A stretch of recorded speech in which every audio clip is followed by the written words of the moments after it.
Alors pour vous connecter sur Evolt, vous pouvez vous rendre sur votre navigateur préféré. Alors ce qu'on vous conseille néanmoins, nous, c'est d'utiliser Google Chrome, puisque la plateforme est optimisée pour Google Chrome. Ensuite, il vous suffit de vous connecter avec vos identifiants. Alors moi, je me suis inscrit par exemple avec Gmail, donc j'ai plus qu'à cliquer sur se connecter avec Gmail et ça me connecte automatiquement. Ensuite, j'arrive sur la home page, donc la page principale de la plateforme, sur laquelle je vais pouvoir retrouver l'ensemble des applications. Donc ça se présente un peu comme un App Store, avec à chaque fois les applications qui sont dédiées à chaque étape du processus. Mais vous pouvez utiliser les applications dans l'ordre que vous voulez, il n'y a pas un ordre prédéfini. Donc vous avez une petite carte avec à chaque fois un view more, c'est-à-dire que vous avez un petit descriptif sur l'application pour vous expliquer à quoi correspond l'application, à quoi elle sert, son but, ses objectifs, etc. Et ensuite, donc au-delà de cet espace, vous avez aussi l'espace projet, dans lequel vous allez pouvoir retrouver d'une part vos propres fichiers, mais aussi les fichiers que l'on vous a partagés, puisque, comme je vous l'ai déjà dit, Evolt est une application collaborative, donc l'intérêt c'est de bosser à plusieurs, donc il y a pas mal de fonctionnalités qui sont collaboratives et qui vont permettre d'inviter des personnes sur des fichiers, des dossiers, on va voir.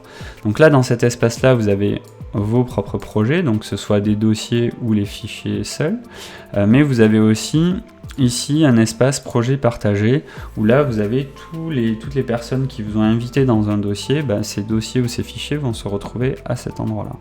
Donc là, si je rentre par exemple dans un dossier que l'on a partagé, on va retrouver ici l'ensemble des fichiers qui sont dans ce dossier, et on va pouvoir aussi identifier quels sont les membres liés à ce dossier.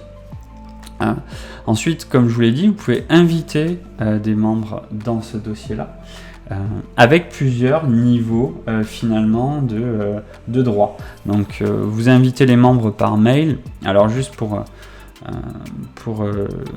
vous orienter, vous pouvez inviter des personnes qui ne sont pas encore inscrites sur la plateforme, seulement ça va vous mettre en attente d'inscription. Voilà. Donc vous pouvez rentrer l'email de la personne et ensuite définir des droits. Donc vous avez plusieurs niveaux de droits. Vous avez un niveau simplement viewer où la personne va pouvoir simplement consulter votre fichier. Vous avez un mode éditeur où là la personne va pouvoir interagir sur votre fichier, rajouter du contenu, en supprimer, le modifier, etc. Et ensuite vous avez une fonctionnalité administrateur où là le fichier pourra être supprimé par la personne, il pourra être dupliqué, etc. etc. Donc ça c'est... Et ce niveau de droit, vous l'avez aussi, donc vous pouvez inviter soit des personnes dans un dossier, soit sur un fichier plus spécifiquement. Donc là par exemple, si j'ai un fichier persona et que je souhaite inviter une personne à l'intérieur de ce fichier uniquement, je peux l'inviter et c'est la même manipulation, sauf que la personne n'aura accès qu'à ce fichier. Donc il faut savoir en revanche que si vous avez invité une personne à l'ensemble du dossier, dès que vous allez rajouter un fichier dans le dossier, cette personne aura accès à l'ensemble des fichiers. Voilà.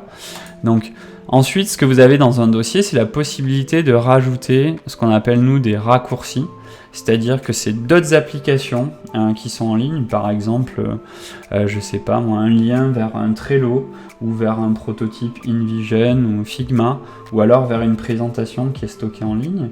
Vous pouvez venir rajouter un raccourci vers ce média en ligne. Donc par exemple, ici je peux ajouter un lien, je peux rajouter un lien vers un projet InVision, Figma ou Trello par exemple. J'ai qu'à copier le lien public et le coller ici, et ensuite ça va me faire, comme vous avez vu ici, une petite carte avec un lien vers mon projet. Donc là j'ai mis un lien par exemple vers un prototype InVision. Ça me permet de ne pas perdre le projet en question et éviter qu'il se balade dans des emails ou dans des chats. Voilà, donc je peux le retrouver assez facilement. Donc voilà, là c'est par exemple un lien vers un projet que j'ai stocké sur InVision. Donc voilà, sur tout ce qui est projet, et le bouton créer qui vous permet aussi de créer automatiquement un fichier qui sera instantanément mis dans le projet DemoBank, ici en l'occurrence. Donc je peux créer un persona, un storyboard, vous avez un raccourci de création.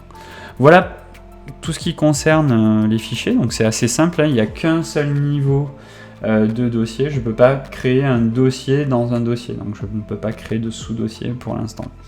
Voilà pour tout ce qui concerne la partie classement des fichiers à organisation.